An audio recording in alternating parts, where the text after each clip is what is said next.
can only speak on behalf of myself and to some extent as the operative head of this particular mystery school. But that's all anyone's going to do. Crowley was the most all-encompassing spokesperson we've had at this point.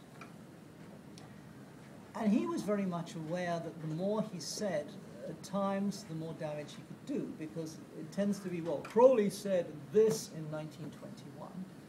And you think, well, yeah, that made a lot of sense. There's still some nuggets of truth, but you're also dealing with a man who was a Victorian, who grew up with certain attitudes towards other races, towards women, towards people in general, had a big hang-up about class, because he came from the worst possible level. The British middle classes have a terrible complex about the fact that although they've risen above the proletariat, they are not the upper class. Crowley's dad owned a very small brewery in the Midlands of England, which wasn't too bad a thing, but it meant he was in trade.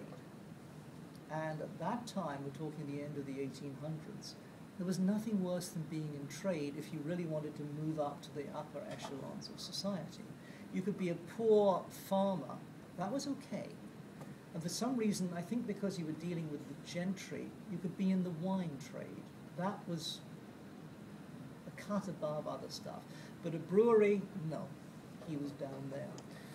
It gave Crowley something of a complex, added to by the fact that his family were nonconformists. They were involved with the sect of the Plymouth Brethren, very strict Protestant, as opposed to the Anglicans, who were much more laissez-faire.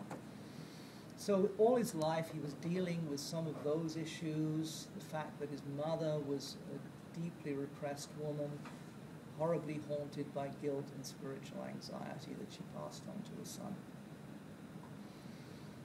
So a lot of the stuff he put into his writings, or you find around his writing, you have to take with several grains of salt. You have to find your own will, not reprise Alistair's. That said, he was a remarkably insightful person. And the more he stayed away, I think, from mundane matters like how we're going to organize society and stuck to the mystical and the magical, the more profound he was. He just had an ability to expound the deeper stuff in language that had barely existed before. It just wasn't around. There were how-to books on magic by a few people, but it tended to be rehashed theosophy. Very much, this is what the book says, and therefore you do this.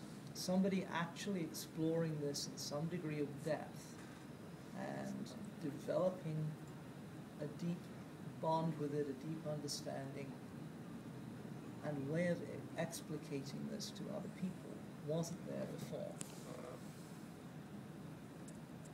Less so today, but we still, to some extent, have to deal with the fact of what he had to deal with back then, which is people freak out. You're telling people that they are not what they think they are or ought to be. Don't be respectable. There is no normal. Morality, well, that's actually remarkably arbitrary if you travel around the world a bit as I have, as Crowley had. Morality varies from village to village, town to town, country to country, faith to faith, and continent to continent. It brought down tremendous opposition on his head, but he kept writing and he kept speaking, and he kept, when he could, training people who were ready for the work. As a public movement, though, we are maybe never going to be like some other religions. It is simply something you do. You come to the point where you feel you've got a connection with this. Maybe you'll have a creative expression. So somebody I know is doing Thelemic painting, Thelemic artwork. A lot of people have done Thelemic music in their own terms. Others have come up with literary compositions and so on. But simply expressing Thelemic philosophy as a lifestyle or as a public occupation isn't something that is done widely because it gets to be rather dry.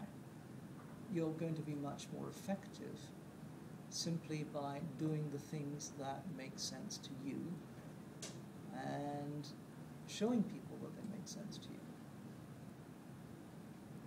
Whether anyone else wants to do the same thing is irrelevant. It's just, this is what I do, this is what you do, this is what you do, and you root yourself in that.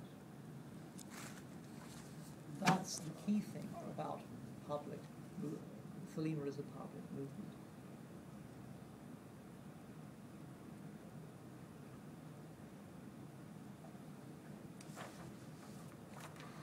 I have about 6,000 words on these pieces of paper. I've probably said most of it right now.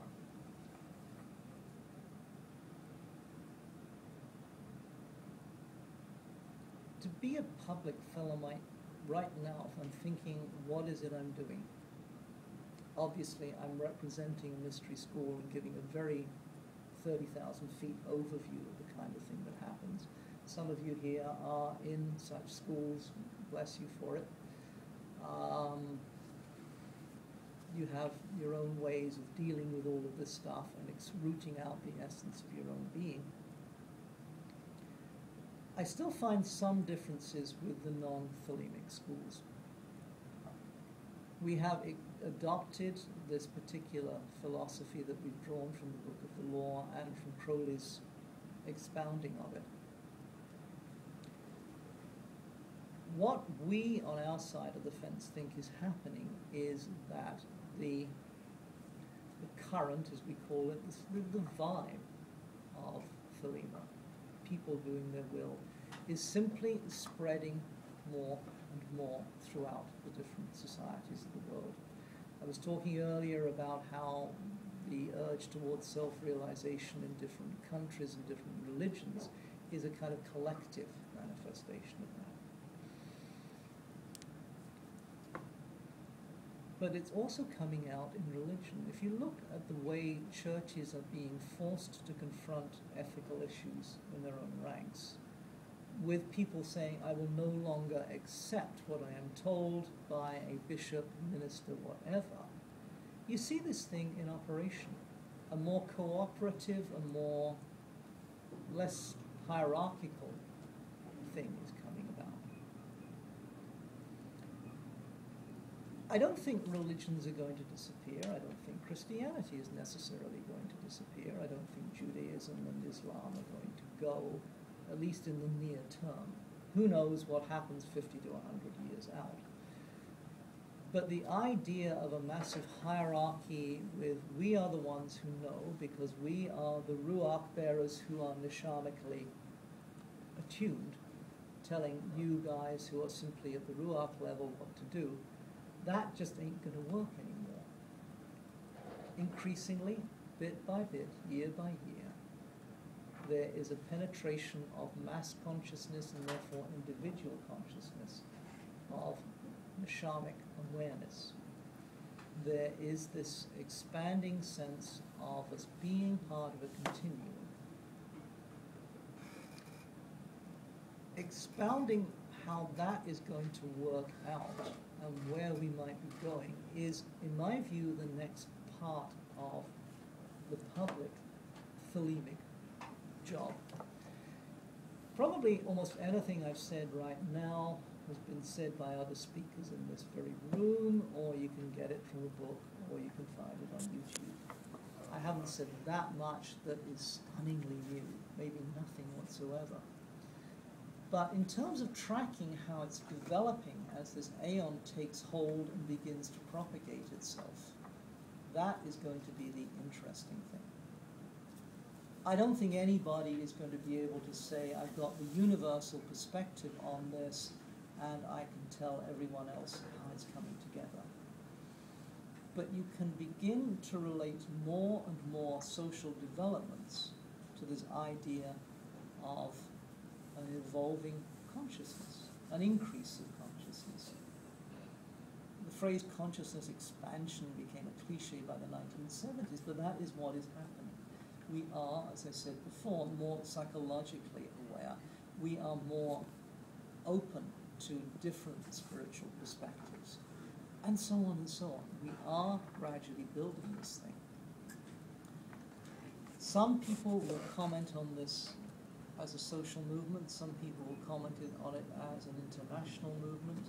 Some will track its ramifications through development in neurobiology, in psychology and psychiatry. Others will look at the way that syncretistic spiritual movements are coming about. We've had so much fusion of ideas. It's very hard now to do pure Zen, or you can do it in Japan. You can do the pure Tibetan stuff in, I guess, northern India now, because it's hard to do in Tibet. But where I live in Mexico, there is a Dzogchen school establishing itself, Tibetan mystical Buddhism, that doesn't exist anywhere else. So they're still using the same jargon, they're still using the same terminology. They are heirs of Chogyam Trungpa, the 11th Trungpa Tulku, I forget which it was. But he tried to adapt his traditions to the West, and that's been picked up, and it's evolving all the time and bringing in more and more non-standard stuff from the non-Buddhist world. That's how it's working.